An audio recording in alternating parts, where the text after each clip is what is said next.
இது என்ன இது பாலியல் வழக்கு யாரு முதல்ல அந்த பொம்பளை யாரு? என்னமோ வயசுக்கு வந்தோன்னா குச்சில இருந்த பொண்ணை தூக்கிட்டு போய் அப்படி சோளக்காட்டுல வச்சு குண்டு கட்டா கற்பழிச்சு விட்ட மாதிரி கதறிட்டு இருக்கு எல்லாரும். இவ்வளவு கடுமையா நாங்க பேசி உங்களுக்கு பேசிக் மொராலிட்டி வேணும்ல உங்களுக்கு. இதுவே நான் சாதாரண இயக்குனராகவோ என்னை பற்றி ஒரு பெரிய பிரபலமோ பரிச்சயமோ இல்லாம இருந்தா இந்த மாதிரி ஒரு கேஸை அந்த நபருக்கு நீங்க இந்த மாதிரி போட்டு உறுத்தலை கொடுப்பீங்களா? சீமான் பலாத்காரம் செய்த பெண்ணுக்கான வழக்கு, இப்படியே செய்திகள் சீமான் பங்களாவில் குண்டு வீசு, அவருக்கு தவறான ஒரு இமேஜை ரெப்ளிகேட் பண்ணணும் மக்கள் மத்தியில அப்படிங்கிற ஒரு அந்த ஜீப்ல உட்காரும் போது தான் அவர் என்கிட்ட துப்பாக்கி இருக்குங்கிற தகவலையும் சொல்றாரு. ஏன்னா ட்ரிகர் திடீர்னு ஆக்சிடென்ட் எல்லாம் புல் ஆயிடுச்சுன்னா என்ன ஆகுறது அப்படிங்கிற நம்மை அடிமைப்படுத்துறான்னு சொன்னோம் அப்படின்னா, நீ நமக்காக பேசுறாங்க, உன்னை அடிமைப்படுத்துறான், உன்னை வேசி மக்கள்னு சொல்றான் அப்படின்னு உன்னைன்னு அந்நியப்படுத்தும் போது அப்ப நீங்க யாருங்கிற ஒரு கேள்வி நமக்கு இன்னைக்கு பிறகுது. அன்னைக்கு ஐயா பெரியார் அவர்களோட நம்ம இல்லை, நமக்கு என்ன காமிக்கப்படுதோ அதுதானே நம்ம பார்க்குறோம். துலுக்கன் என்றும் துலுக்கச்சி என்றும் நீ இஸ்லாமியன் தமிழனே இல்லைன்னு என்றும்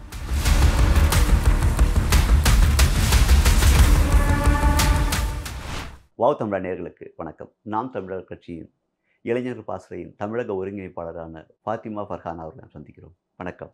வணக்கம். சீமான் வீட்டில் என்ன நடந்துச்சு? ஒரு வழக்கு உங்களுக்கு தெரியும், ஒரு கிட்டத்தட்ட ஒரு 8-9 ஆண்டுகளுக்கு மேலாக ஒரு பெண் எங்களுடைய தலைமை மேலே ஒரு குற்றம் சுமத்தியிருக்கிறாங்க.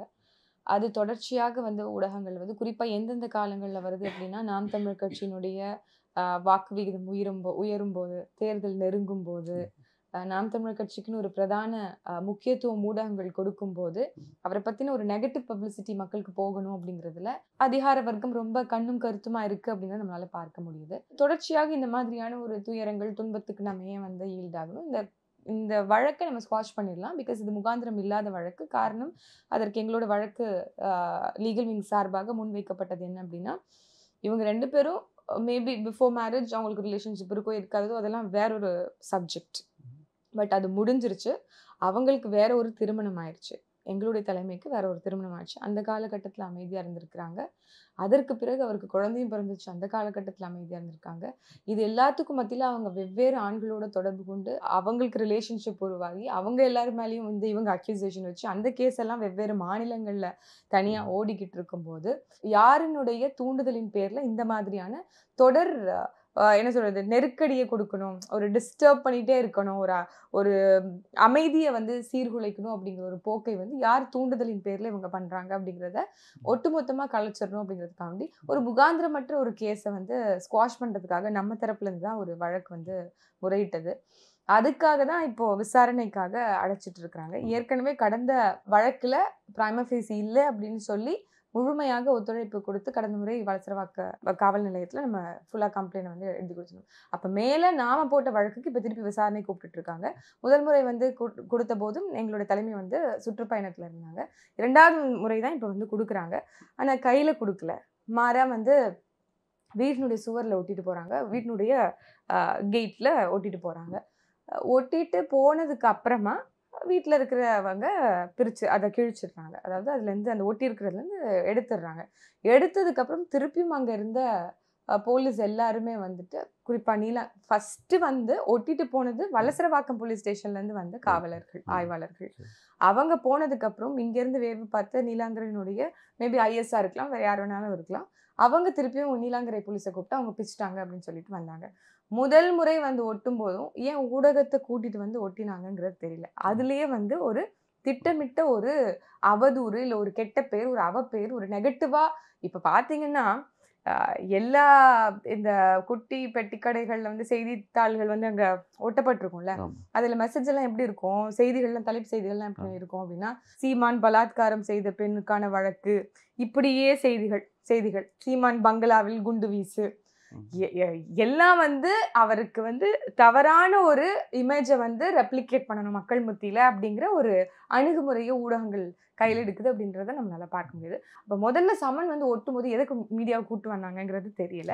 அப்போ முழுக்க ஒரு காழ்ப்புணர்ச்சி, அவர் மேல ஒரு கெட்ட ஒரு ப்ரொமோஷன் கொடுக்கணும், ஒரு நெகட்டிவ் பப்ளிசிட்டி கொடுக்கணும் அப்படிங்கிறது நோக்கமா இருக்குங்கிறது தெரியுது. 2வது முறை அந்த காவல் ஆய்வாளர் கதவை தட்டி எங்களுடைய பாதுகாவலர், அதாவது எங்களுடைய தலைமையினுடைய மெய்ப்பாதுகாவலராக இருக்கக்கூடிய அண்ணன் அமல்ராஜ் அவர்கள் என்னன்னு கேட்கறதுக்குள்ளாரையும் அவரை வந்து அடிதடி பண்ணி அத்துமீறி அவரை வந்து அடிச்சு, அவர் ரொம்ப ரொம்ப தன்மையானவர். பார்த்தவங்க எல்லாருக்குமே தெரியும், கட்சியில் இருக்கவங்க எல்லாருக்குமே தெரியும். பாதுகாப்பு படை பிரிவுல வந்து எக்கச்சக்க எக்ஸ் ஆர்மி மென் இருக்காங்க நாம் தமிழர் கட்சியில. ஓய்வு பெற்ற ஆர்மியிலேருந்து வந்திருக்கக்கூடியவர்கள் அதிகமான பேர் நம்மளுடைய கட்சியில வந்து பாதுகாப்பு படை பிரிவுல இருக்கிறாங்க. இவர் வீட்டிலேயே வந்து பாதுகாப்பு கொடுத்துட்டு இருக்கிறாரு. என்ன ஏதுன்னு கேட்கறதுக்கு முன்னாடி அவரை நீங்க பண்றீங்க, அவரை அடிக்கிறீங்க, அவரை உதைக்கிறீங்க, அவர் நீங்க வாங்க வந்து ஜீப்ல உட்காருங்க, ஏன் கிழிச்சிங்க, இது தவறுன்னு சொல்லிட்டு கூட்டிட்டு பண்ணா கூட நாகரிகமா வந்திருக்கக்கூடிய ஒரு ஆளு. ஆனால் அவர் சட்டையை பிடிச்சு இழுத்து, அவர் சட்டையை கிழிச்சு, அவரை பிடிச்சி அப்படியே ஒரு குண்டு கட்டா தூக்கிட்டு போய் ஜீப்ல உட்கார்ந்து, அந்த ஜீப்ல உட்காரும் போது தான் அவர் என்கிட்ட துப்பாக்கி இருக்குங்கிற தகவலையும் சொல்றாரு. ஏன்னா ட்ரிகர் திடீர்னு ஆக்சிடென்ட் எல்லாம் வந்து புல் ஆயிடுச்சுன்னா என்ன ஆகுறது அப்படிங்கிற பயத்துல மேபி அவர் சொல்லியிருக்கலாம். ஸோ அப்படி அவரா சொன்னதுக்கு அப்புறம் தான் அந்த ஆயுதமும், இன்னும் சொல்ல போனா அவர் வந்து ஆல் இண்டியா லைசன்ஸ் வாங்கி அவர் வந்து அந்த கன் வந்து கையில் வச்சிருக்காரு. ஒரு தற்காப்புக்காக வச்சிருக்காரு. ஒரு எக்ஸ் ஆர்மி மேனுக்கு ஒரு பார்டர் செக்யூரிட்டி ஃபோர்ஸில் 25 ஆண்டுகள் பணிபுரிந்த ஒரு நபர். ஏதோ ஒரு சாமானியர்னு நம்ம சொல்லவே முடியாது. ஒரு நல்ல பயிற்சி பெற்ற ஒரு எக்ஸ் ஆர்மி மேன். அப்படி இருக்கிறவங்க வந்து ஒரு அதிகாரியை பார்த்து எப்படி நடந்துக்கணும்னு கட்டாயம் தெரியும். ஆனால் அந்த அதிகாரிகளுக்கு ஒரு சாமானியனாக இருந்தாலும் எப்படி கையாளணும் தெரியாத ஒரு போக்கை தான் அந்த காணொலி வந்து நமக்கு வந்து உணர்த்துது அப்படிங்கிறத என்னால் பார்க்க முடியுது. இது அப்பட்டமான அராஜக போக்கு, இது அப்பட்டமான காவல்துறை அத்துமீறல் தான் சொல்லணுமே தவிர்த்து, காவல்துறையினுடைய பணிதான் என்ன? இங்க பாதுகாப்பு கொடுக்க வேண்டியது. ஆனால் காவல்துறையே பாதுகாப்பு என்ன சொல்றது, அச்சுறுத்தக்கூடிய ஒரு சூழலை உருவாக்கக்கூடிய ஒரு தன்மை வந்து நேற்றைய நிகழ்வு வந்து நம்மளுக்கு உணர்த்துதுன்னு சொல்லணும். ஆனா அது சம்மனை கிழிக்கக்கூடாது அந்த மாதிரி கொஞ்சம் அட்வொகேட் சொல்லிட்டு இருக்காங்க. முதல்ல அப்படி நீங்க இந்த சட்டத்தை சொன்னீங்க அப்படின்னா, நான் இந்த சட்டம் சொல்றேன். வீட்டுக்குள்ள ஆளே இல்லாம இருந்தீங்கன்னா நீங்க வந்து சமனை ஓட்டலாம். வீட்டுல ஆள் இருக்காங்க, சமனை கையில கொடுக்க வேண்டியதானே? ஏன் நீங்க சமனை கையில கொடுக்கல? இன்னும் ஒரு கூடுதல் சட்டம் என்ன அப்படின்னா, கையில வந்து on behalf of the party யார் வாங்கினாலும் அவங்க கிட்ட ஒரு அக்னாலஜ்மெண்ட்டுக்கு ஒரு சைன் வாங்கணும். அவங்க சைன் போட தெரியலன்னா ஒரு தம் பிரிண்டாவது வைக்கணும். இப்படி ஒரு சட்டம் இருக்கே, ஏன் நீங்க இதை பண்ணல அப்படின்னு நாங்க கேட்கலாம்ல. இதையே நீங்க ஃபர்ஸ்ட் ஹேண்டா பண்ணலையே. அதையும் தாண்டி ஒரு ட்ரெஸ்பாஸ் எப்படி ஒரு காவல்துறை ஆனா அது முயற்சி பண்ணவே இல்லையா? அவங்கள மீட் பண்றதுக்கு எந்த முயற்சி? அந்த வீடியோவை பாருங்க. நீங்க தானே ஊடகத்தை கூட்டிட்டு வந்தது எங்களுக்கு அட்வான்டேஜா போயிருக்கு. இப்போ அது இல்லைன்னா எங்க கிட்ட சிசிடிவி கேமராவும் இருக்கு, அது வேற விஷயம். உள்ள நேரா வரீங்க, எங்களுடைய கார்டு கிட்ட கேட்குறீங்க, செக்யூரிட்டி கார்டு கிட்ட கேட்குறீங்க என்னன்ட்டு, சமன் ஓட்டு போகிறோங்கிறாங்க. சரின்ட்டு சமன் ஓட்டுறாங்க. இதுதான் முதல்ல நடந்த காட்சி. திரும்ப சீமான் சொல்லும்போது படிக்கிறதா கிழிச்சோன்னா, ஆனால் கிழிச்சதை பார்த்தா அப்படி தெரியல. ஸ்டேட்மெண்ட் நீங்க வந்து கைது அதாவது எங்களுடைய தரப்பு அதாவது பாதுகாவலரை கைது பண்ணிட்டு போனதுக்கு அப்புறம் எவ்வளவு அடிதடி, அவருக்கு எவ்வளவு காயம் ஆயிருக்கும், அவர் கண்ணை குத்தி இருக்கிறாங்க, இதெல்லாம் வெளிப்படையா ஊடகத்துல இருக்கு. ஆனால் செய்தி ஊடகங்கள் என்ன தெரியுமா போட்டுச்சு? போலீஸ் காவலருக்கு வந்துட்டு மிகப்பெரிய ஆபத்து, அவர் வந்து உடம்பெல்லாம் வந்துட்டு காயமாயிடுச்சு, அவர் போய் ஹாஸ்பிட்டல் அட்மிட் பண்ணியிருக்கோம் செய்தி போட்டுச்சு. வெளிப்படையா வீடியோ விஷுவல்ஸ் இருக்குங்க, யார் யாரை தாக்கினான்னு.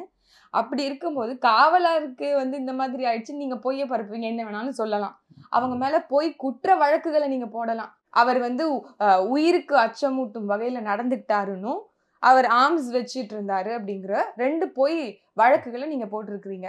நீங்களே வந்துட்டு ஒரு சில காரணங்களையும் கொடுத்துடுறீங்க. இப்போ வந்து பெரியார் அமைப்புகள் வந்து போராட்டம் பண்றா சொன்ன உடனே இந்த உருட்டுக்கட்டைகளோட இருந்தாங்கன்ற ஒரு அதே அந்த மாதிரி இவங்க மேல மட்டும் அந்த இமேஜ். நீங்க தற்காப்புக்காக ஒருத்தவங்களை கொலையே செய்தாலும் அது தவறு இல்லைங்கிறது தான் நமக்கு சட்டம் சொல்லுது. நாங்க தற்காப்புக்காக எதுவுமே பண்ணக்கூடாதுன்னு ஏதாவது ஆக்சுவலி எப்பயும் முற்றுகை போராட்டம்ன்றது ஒரு எண்ட்லயே முடிஞ்சிடும். அப்படி இருக்கும்போது அதெல்லாம் தேவையா அப்படின்னு நீங்க அந்த தரப்பு வந்து குண்டு வரைக்கும் இன்னைக்கு வீசிட்டு போயிருக்கே, அதுக்கு என்ன சொல்லுவீங்க? குண்டு வீசுறதுக்காண்டி முயற்சி பண்ணிட்டு இருக்காங்கன்னு 10 பேரை கைது பண்ணிட்டு போயிருக்கே. எது வன்முறைங்கிறது தெளிவா நம்ம புரிந்து கொள்ளணும். ரொம்ப ரொம்ப இராணுவ ஒழுக்கத்தோடு கட்டுப்பாடோடு இயங்கிக் கொண்டிருக்கக்கூடிய ஒரு கட்சி நாம் தமிழர் கட்சி. யார் ஒரு இன்னும் அந்த விஷுவல்ஸை நீங்க பாத்தீங்க அப்படின்னா, இனிஷியேஷன் இல்லை, அங்க வயலன்ஸே எங்க தரப்புல இருந்து நடக்கவே இல்லை. முழுக்க முழுக்க காவல் ஆய்வாளரனுடைய சதி திட்டமிடல் ஆர்கெஸ்ட்ரேட் பண்ண ஒரு செய்தியா சம்பவமா தான் நாங்க இதை பாக்குறோம். அப்படி நாங்க இங்க தற்காப்புக்காக ஒரு செயல் பண்றதை நீங்க பெரிய வன்முறை அப்படிங்கிறத ஒரு பெரிய ஒரு நரேட்டிவா மக்கள் மத்தியில செட் பண்றீங்க அப்படின்னா, அது என்ன மாதிரியான மெசேஜை நீங்க கொடுக்கறதுக்கு முயற்சிக்கிறீங்கிற கேள்விதான் நமக்கு அடிப்படையில வருது. சீமானோட பிரஸ் மீட் பார்த்தீங்களா? அவர் பேசின ஒரு சில வார்த்தைகள் ரொம்ப கடுமையா இருந்துச்சு. நான் காலேஜ் பண்ண கையை பிடிச்சிருச்சேனா அந்த மாதிரி கற்பழிச்சேன். இவ்வளவு கடுமையா நாங்க பேசியும் உங்களுக்கு வந்து பேசிக் மொராலிட்டி வேணும்ல உங்களுக்கு. ஒரு 36 லட்சம் வாக்குகளை பெற்றிருக்கக்கூடிய அரசியல் கட்சியினுடைய தலைவர், 3வது பெரிய அரசியல் கட்சி, 8.22 விழுக்காடு வாக்குகள் பெற்றிருக்கு.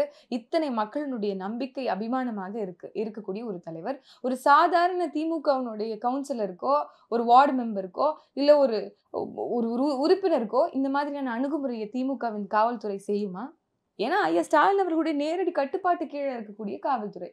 எங்க தலைமை கேட்கறது ஒண்ணுதான். இதுவே நான் சாதாரண இயக்குனராகவோ என்னை பற்றி ஒரு பெரிய பிரபலமோ பரிச்சயமோ இல்லாம இருந்தா இந்த கேஸை வச்சு என்னை இந்த மாதிரி ஒரு கேஸா அந்த நபருக்கு நீங்க இந்த மாதிரி போட்டு உறுத்தல கொடுப்பீங்களா, குடைச்சல கொடுப்பீங்களா? ஏன்னா 1008 நியாயமான வழக்குகள் நிலுவையில இருக்கு. தவறுன்னு சொல்ல முடியுமா? நம்ம நேஷனல் கிரைம் ரெக்கார்ட் பியூரோ படி என்ன சொல்றாங்க, அத NCRB படி 85 விழுக்காடு பெண்கள் வந்து குற்றம் நடந்ததுன்னா வந்து சொல்றதே இல்லையா. அதுல 15 விழுக்காடுல 10 விழுக்காடு பெண்களுடைய கம்ப்ளைண்ட் இங்க போலீஸ்காரங்க எடுக்கிறதே இல்லை. நியாயமா நடக்கக்கூடிய பெண்களுக்கு எகென்ஸ்டா நடக்கக்கூடிய குற்றங்களை நீங்க கம்ப்ளைனா கூட எடுக்க மாட்டோங்கிற நிலைமையில இருக்கும்போது ஒரு அரசியல் கட்சி தலைவர் என்றதுனாலே அவங்களுக்கு அச்சுறுத்தலாக இருக்கக்கூடிய ஒரு எதிர்கட்சியாக உருவெடுத்து விடுவார் என்கின்ற அச்சத்தினாலேயே நீங்க இந்த மாதிரியான ஒரு செயல்முறையில ஈடுபடுவீங்க அப்படின்னா இந்த மாதிரி அரசமைப்பை, இந்த மாதிரி ஒரு ஜனநாயக நெறிப்பை, ஒரு ஆன்டி டெமோக்ராட்டிக் பிஹேவியர் நம்ம என்னன்னு சொல்றோம், இவங்க ஃபேசிஸ்ட்னு சொல்லி ஒன்றிய அரசை திட்டுறதுக்கு இவங்களுக்கு என்ன தகுதி இருக்குங்கிறத நம்ம கேட்கக்கூடிய கேள்வி. இவ்வளவு ஃபேசிஸ்டா நீங்க பிஹேவ் பண்றீங்களே. நாசுகா கேட்டுக்கலாம், ஏதோ இந்த மாதிரி வார்த்தைகள் யூஸ் பண்றது வந்து அதுதான் நான் சொல்றேன். இவ்வளவு காட்டமா கேட்டே அவங்க திருப்பி அடக்குமுறையை ஏவக்கூடிய நிலைமையில இருக்கிறாங்க அப்படின்னா நாங்க சைலண்டா போனா, நாங்க அமைதியா போனுங்கிறது அவங்க விருப்பம். அமைதியா போறதுக்கு நாங்க இங்க கட்சி தொடங்கலையே. இங்க நடக்கக்கூடிய அநீதிகளுக்கு ரொம்ப என்ன சொல்றது, துணிவோடு இங்க இயங்கக்கூடிய ஒரு அரசியல் கட்சி மக்கள் எதிர்பார்க்கிறாங்க. இல்லைன்னா எல்லாரும் பயந்து மாத்தி திருப்பி தவறு செய்தவர்களுக்கே வாக்கு செலுத்தி அதிகாரத்துல இடம் கொடுக்க வேண்டிய கட்டாயத்துல மக்கள் தள்ளப்படுறாங்க. அப்ப மக்களுக்கு எப்போது நம்பிக்கை வரும்? ஒரு துணிவான தலைவன் நமக்காக இருக்காங்க போது தானே வரும். எதற்கும் பயப்பட மாட்டாரு, எந்த பிரச்சனைக்கும் பயப்பட மாட்டாரு அப்படிங்கிற ஒரு தலைமையை எதிர்பார்த்து மக்கள் இருப்பாங்களா இல்லையா? எவ்வளோ சமரசங்கள் இருந்தாலும் அவருடைய கொள்கையிலயோ கோட்பாடுகள்லயோ சருக்களை ஏதாவது இது வரைக்கும் கண்டிருக்கோம். தன்னுடைய கோபத்தை வெளிப்படுத்ததான் அப்படி பேசினாரு. கட்டாயம் அது அவருடைய பாணி. அது அவர் அப்படிதான் எதிர்கொள்ளக்கூடிய ஒரு. இப்போ பெரியார் வந்துட்டு நம்ம திராவிடன் பார்ட்டிஸ் அவர் வந்து பெரிய இமேஜா பார்த்தப்பெல்லாம் இவர் எதிர்க்கல. ஆனா விஜய் வந்து பெரியார் கொள்கை தலைவர் சொன்னதுக்கு அப்புறம் தான் போக்குல மாற்றம் வந்திருக்கா? ஏன்னா அது வரைக்கும் அவர் பெரிய ஆதரிச்சு பேசியிருக்கு. இல்ல, தமிழ் தேசியம் என்கின்ற இந்த கருத்தியலை பலரும் நமக்கு முன்னாடி பேசிட்டு வந்திருக்கிறாங்க. அதுக்கப்புறமா வந்து பிற்காலத்துல ஐயா மணியரசன் அவர்கள் போன்றவங்க எல்லாருமே வந்து தமிழ் தேசியத்தை பத்தி பேசியிருக்காங்க. ஆனால் தமிழ் தேசியம் என்கின்ற இந்த கருத்தியலுக்கான ஒரு புதிய சிந்தனை என்பது, ஒரு புதிய கோணல் என்பது 2009 இன அழிப்புக்கு பிறகு ஒரு புதிய கோணல் அடையுது இல்லையா? அது வரைக்கும் திராவிடத்திடம் தமிழர்கள் ஏமாந்துட்டு இருந்தோம்ங்கிற ஒரு கருத்து இருந்துச்சு. ஆனால் திராவிடமே ஏமாற்று என்கின்ற கருத்தியல் இந்த 2009க்கு பிறகுதான் உருவாகுது அப்படிங்கிறது என்னை போன்ற இளைஞர்களுக்கான புரிதல். அப்படி இருக்கும்போது நாம வந்து மீள வாசிப்புல உட்படுத்துறோம் ஒரு சில தலைவர்களை. எல்லா முன்னவர்களும் தமிழுக்காக இருந்திருக்காங்க, தமிழுக்காக அரும்பாடு பண்ணியிருக்காங்க, தமிழ் மக்களினுடைய விடுதலைக்காக பல இடங்கள்ல குரல் கொடுத்திருக்கிறாங்க. ஐயா பாரதி அவர்கள், பெரியார் அவர்கள் அரசியல் பேசுவது தொடங்குறதுக்கு முன்பே வந்து பெண் விடுதலை பற்றியும் பெண் அடிமைத்தனத்தை பற்றியும் இங்க வந்து சமூக நீதியை பற்றியும் பேசியிருக்கிறாரு, பாடியிருக்கிறாரு. பெண் அடிமை தீரு மட்டும் எவ்வளவோ புலவர்களும் பாடியிருக்கிறாங்க. மண்ணடிமை தீருமன்றோ அப்படிங்கிறதெல்லாம் பாடியிருக்கிறாங்க. அதே மாதிரி எத்தனையோ அயோத்திதாசிய பண்டிதர் அவர்கள் எப்படி சமூக நீதிக்காக இருந்தார் அப்படிங்கிறது நமக்கு தெரியும். இவங்க எல்லாருமே இருக்கும்போது முழுக்க ஒரு பிராண்ட் ஐகான் மட்டும்தான் இதுக்கு காரணம் அப்படிங்கிறது திராவிடர் கழகம் முன்வைக்குது. அதையே வழிமொழிந்துதான் இன்னைக்கு திராவிட முன்னேற்ற கழகம் இன்னைக்கு வந்து பேசிட்டு இருக்கு. ஆனால் ஒரு விஷயத்த மறந்துட்டாங்க. ஐயா பெரியார் அவர்களோடு நாங்கள் இன்று முரண்படுவதற்கு முன்பே ஐயா கருணாநிதி அவர்கள், ஐயா அண்ணா அவர்கள் எல்லோருமே முரண்பட்டு நின்று இருக்கிறாங்க ஐயா பெரியார் அவர்களோடு. அன்னைக்கு வந்து 2009 பெரியார் சிலை உடைக்கப்பட்டது. அப்போது திகாவினர் வந்து கைது செய்யப்பட்டார்கள். ஐயா கருணாநிதியினுடைய ஆட்சியில நடந்தது இது. அப்போ ஐயா பெரியார் அவர்கள் இதெல்லாம் பேசியிருக்கிறாங்க அப்படிங்கிறத நம்ம முன்வைக்கும் போது உங்களுக்கு வலிக்குது, வானத்துக்கு பூமிக்கும் கொதிக்கிறீங்க அப்படின்னா பெரியாரினுடைய எழுத்துக்களை நாட்டுடைமையாக்குங்கிறது தான் இறுதி தீர்வா இருக்கும். இதைத்தான் நம்ம முன் வச்சு கேட்கிறோம். பெரியார் சொன்னதை முன் வைக்கிறோம். அது ஏத்துக்கிறதும் ஏத்துக்காததும் மக்களுடைய விருப்பு வெறுப்பு. நீங்க அதை வந்து எதிர்க்கிறீங்க அப்படின்னா கருத்தில எதிர்த்துட்டு போங்க. இல்ல எதுக்குறது ஆரம்பத்தை ஆதரிச்சீங்க. இப்பதான் ஒரு 3 மாசமா இல்ல தான் கடுமையா அதுதான் நான் எதிர்க்கிறீங்க. ஆரம்பத்துல தொடங்கும் போது சொன்னேன். ஒரு மீள் வாசிப்புக்கு தமிழ் தேசிய பார்வையில உட்படுத்தும் போது அவரை பற்றிய புதிய புரிதல்கள் நமக்கு ஏற்படுது. நிறைய சறுக்கல்கள் இருக்கு. குறிப்பாக தன்முரனோடு ஒவ்வொரு இடங்களிலும் நடந்துட்டாருங்கிறது தான் நமக்கு உணர்த்துது. சில விடுதலையினுடைய பத்திரிகைகளாக இருக்கட்டும், அவர் எழுதிய கட்டுரைகளாக இருக்கட்டும், குடியரசு பத்திரிகைகள் எழுதினதாக இருக்கட்டும், ஒரு லேமனுக்கும் புரியுது எதுக்கு வந்து அவர் வந்து பல இடங்கள்ல அவர் வந்து அட்வைஸ் பண்ணியிருக்கிறாருன்னே கூட வச்சுக்கோங்களேன். நீ வந்து நம்மளை வந்து நம்மை அடிமைப்படுத்துறான்னு சொன்னோம் அப்படின்னா, நீ நமக்காக பேசுற, உன்னை அடிமைப்படுத்துறான், உன்னை வேசி மக்கள்னு சொல்றான் அப்படின்னு உன்னைன்னு அந்நியப்படுத்தும் போது அப்ப நீங்க யாருங்கிற ஒரு கேள்வி நமக்கு இன்னைக்கு பிறக்குது. அன்னைக்கு ஐயா பெரியார் அவர்களோட நம்ம இல்ல. நமக்கு என்ன காமிக்கப்படுதோ அதுதானே நம்ம பாக்குறோம். என்ன சொல்லப்படுதோ அது மட்டும் தானே கேட்கிறோம். எது இங்க நம்மளுக்கு கிடைக்குதோ அதை மட்டும் தான் வாசிக்கிறோம். இன்னும் இந்த விடுதலையினுடைய தலையங்கங்கள் எல்லாம் வெளிப்படையாக எல்லாருக்கும் கிடைக்கல. நம்ம தேடி தேடி பார்க்கும்போது தெரியுது. துலுக்கன் என்றும் துலுக்கச்சி என்றும் நீ இஸ்லாமியன் வந்து தமிழனே இல்லைன்னு என்றும் அன்னைக்கு எனக்கு தெரியல. அன்னைக்கு எனக்கு நீ இதெல்லாம் காமிக்கல. இது இன்னைக்கு விமர்சன பார்வைக்கு நாங்க முன்னாடி வைக்கிறோம். கிடையாது, இது தப்பு, இதை நான் ஏற்கல. இல்ல அது நாட்டுடைமை ஆனாதான் படிக்கணுமா? அவங்க கீழ நிறைய புத்தகங்கள் நாங்க படிச்சுக்கணும், நாங்க இதை எங்களுக்காக வாசிக்கிறோம். நீங்க இது பொய்யுங்கிறீங்கல்ல, அப்ப அதை நாட்டுடைமை ஆக்குங்க. அது பொய்யா சரியாங்கிறது மக்கள் தெரிஞ்சுக்கணுங்கிறத நாம சொல்றோம். மற்றபடி இது விஜய் மேலான அந்த எதிர்ப்பு கிடையாது. அதாவது சகோதரர் விஜய் அவர்களுக்கு நாம கட்டாயம் ஒரு அறிவுறுத்தல் இது மூலமா செய்யறோம். என்ன அப்படின்னா, இதுவரைக்கும் தமிழ் தேசியம் என்பது இந்த உலக வளர்ச்சிக்கான உகந்த கருத்தியல் அப்படிங்கிறத இளைஞர்களுக்கு மத்தியில நம்ம சொல்லிட்டு வர இந்த காலகட்டத்துல திராவிடம் என்பதே பொய் மாயை அப்படின்னு சொல்லி ஒரு ஒரு விழிப்புணர்வை ஏற்படுத்திட்டு வருது நாம் தமிழர் கட்சி. 13 ஆண்டுகளாக கடும் போராட்டம், மக்களுக்கு தமிழ் தேசியம்னா என்னங்கிற புரிதலை விழிப்புணர்வை அரசியல் படுத்தி கொண்டுட்டு இருக்கோம். இன்னைக்கு திடீர்னு வந்து ஒரு புரிதல் ஒரு ஆய்வும் இல்லாமல் எங்களுக்கு பெரியாரும் எங்களுக்கு அம்பேத்கரும் இரு கண்கள் அப்படின்னு சொல்லும் போது ஒப்பிடுவதற்கான ஃபண்டமெண்டல்ஸ் என்ன அப்படிங்கிறத கேட்கிறோம் இந்த எதிர்ப்பின் மூலமா. ஐயா அம்பேத்கர் அவர்கள் இந்த உலக வளர்ச்சிக்கான கருத்தியலை முன்வைக்கிறார். எங்க என்னுடைய இனம் அடிமைப்பட்டிருந்தாலும் அவன் வெகுண்டு எழணும்னு சொல்லி பேசியிருக்கிறார். அது வெறும் தமிழ்நாட்டுல இல்ல, அது வெறும் பீகார்ல இல்ல, அது வெறும் பஞ்சாப்ல இல்ல, ஒட்டுமொத்த உலகத்துக்கும் அவர் பேசியிருக்கிறார். அப்படியே பெரியார் அவர்கள் ஏதாவது பேசியிருக்கிறாங்களா அப்படின்னு கேட்கிறோம். நீங்க அவரை கொள்கை தலைவரா வச்சிருக்கீங்க அப்படின்னா இவ்வளவு விமர்சிச்சதுல உங்களுக்கு ஏன் கோபம் வரல? எந்த இடத்துலயும் நீங்க அப்ப தவறாக இளைஞர்களை வழி நடத்தக்கூடாதுங்கிற ஒரு மறைமுக அறிவுறுத்தல் தான் இந்த எதிர்வினையா நீங்க பார்க்கலாம். இப்போ விஜய் வந்ததுக்கு அப்புறம் காலங்காலமாக நாம் தமிழர் கட்சி வளர்ந்துட்டு இருக்கு. அதாவது 2% இப்போ வந்துட்டு கிட்டத்தட்ட 8-9% வரைக்கும் வந்துட்டீங்க.